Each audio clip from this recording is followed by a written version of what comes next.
Hello mga palalabs, magluluto ako ng chicken fillet.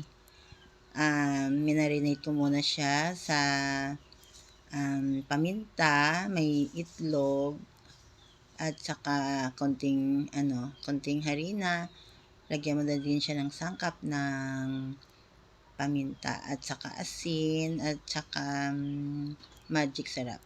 At saka ayan na, ginigisa ko na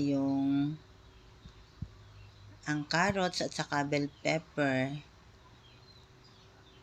at saka pineapple. Pero yung chicken ay naprito ko na yan kanina pa. Konti na lang yung na-videohan ko kanina.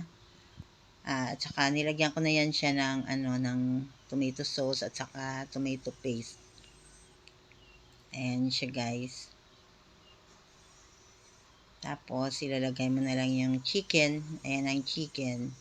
Kasi yung ang chicken fillet ay favorite ng aking mga anak, kaya palagi ako nagluluto niyan.